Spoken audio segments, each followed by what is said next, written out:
bien.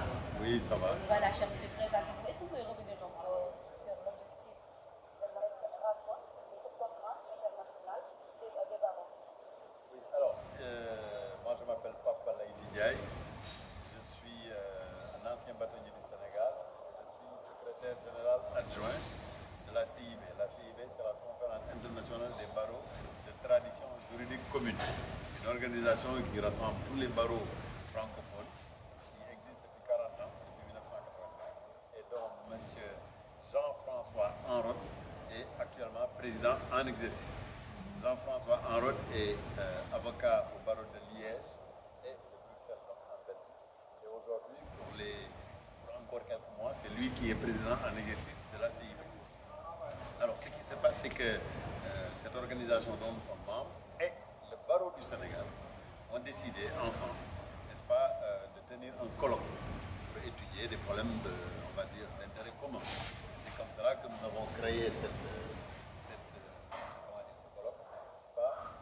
L'intitulé exact, c'est évolution de la pratique professionnelle de l'avocat, acteur de la lutte contre la corruption et les infractions économiques.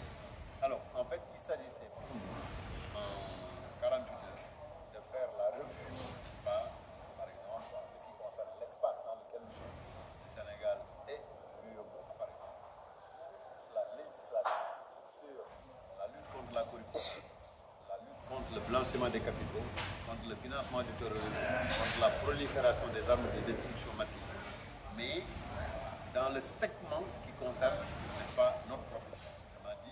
Qu'est-ce que ces textes ont comme implication dans notre quotidien d'avocat? Quelles sont nos nouvelles suggestions? Qu'est-ce que ça a comme avantage ou comme inconvénient? C'est d'en faire, on va dire l'inventaire. Évidemment, il n'est jamais exhaustif, mais on a choisi des segments très précis pour travailler dessus pendant 24-48 heures. C'est ça le sens de cette... Alors, est-ce que vous pouvez revenir un peu sur les segments précis que vous avez? Voilà, alors ce qui se passe, c'est que hier, comme vous avez peut-être pu le constater, nous avons accueilli ce que nous appelons les organes de contrôle. Nous avons fait en quelque sorte le point de la législation telle qu'elle existe.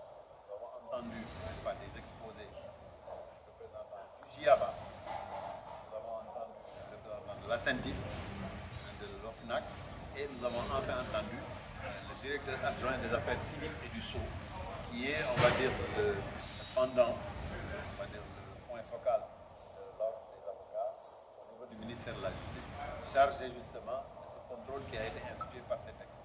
Et donc, nous avons entendu ces personnes qui nous ont, ces experts qui nous ont exposé le dispositif tel qu'il existe.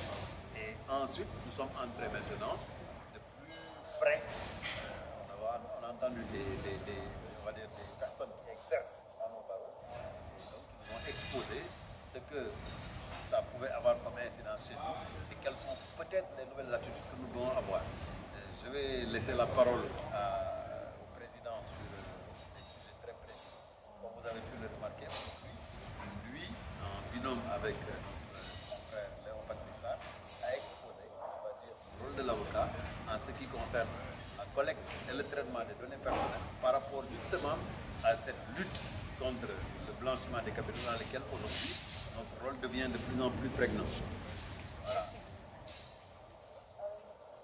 Effectivement, j'ai la chance d'être le président de la conférence internationale des barreaux et donc j'ai à cœur que les valeurs des avocats soient respectées à côté des valeurs qui mènent à la lutte contre le blanchiment ou les infractions économiques et financières. Ces infractions économiques et financières sont un fléau. Il faut lutter contre elles. Mais à côté de ça, nous avons d'autres valeurs. Le secret professionnel est une valeur qui est très importante. Et nous avons discuté de bonnes pratiques, comme l'a dit M. le bâtonnier, pour savoir comment est-ce qu'on peut ménager ces valeurs que sont le secret professionnel, la déontologie et la lutte contre le blanchiment et l'économie financière. Mais on a également vu l'interaction entre la législation contre ces infractions et la législation sur la protection des données à caractère personnel. Il est important que dans cette lutte, on respecte des lois aussi importantes que le secret professionnel ou la protection des données à caractère personnel. Alors, par exemple, justement, les pratiques professionnelles des acteurs de lutte contre la corruption. On sait que dans un pays,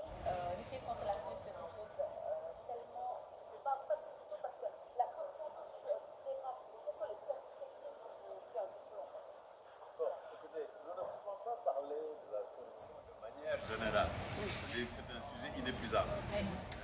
Ce qu'il faut savoir simplement, c'est que, en ce qui nous concerne très précisément et en rapport avec ce dont nous avons parlé pendant 48 heures, les lois sur la corruption créent à la charge des avocats un certain nombre d'obligations. Il s'agissait autant que possible de faire un inventaire, peut-être non exhaustif, mais en tout cas un inventaire de ce qui nous incombe désormais en ce qui concerne la lutte contre la corruption. Ce que nous devons faire, ce que nous ne devons pas faire, n'est-ce pas? Et justement, notre problématique quotidienne, comme vous l'a expliqué le Président, c'est de faire en sorte de pouvoir concilier l'impératif qu'il y a à lutter contre la corruption, contre le blanchiment de capitaux, contre le financement du terrorisme, contre la prolifération des armes de destruction massive, concilier cette lutte et les impératifs que ça crée pour nous avec quelque chose qui est un principe essentiel, je souligne essentiel de notre profession, qui est la protection à la fois du secret professionnel et des données personnelles des clients que nous sommes censés recueillir dans l'exercice quotidien de la profession. Et donc, bon, voilà, je veux dire que nous avons là-dessus entendu des très bons exposés.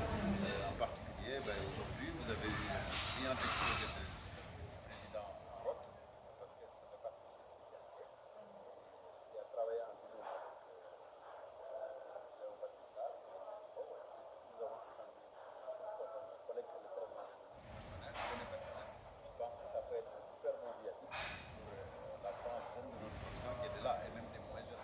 Voilà. Donc, en tout cas, personnellement, je sors de ce colloque co-organisé par le barreau du Sénégal et la CIB pleinement satisfait. Je considère que pendant 48 heures, nous avons appris des choses très importantes qui peuvent, en tout cas, meubler ce que les avocats peuvent avoir comme tâche à faire dans les années à venir. Alors, Monsieur le Président, votre dernier mot?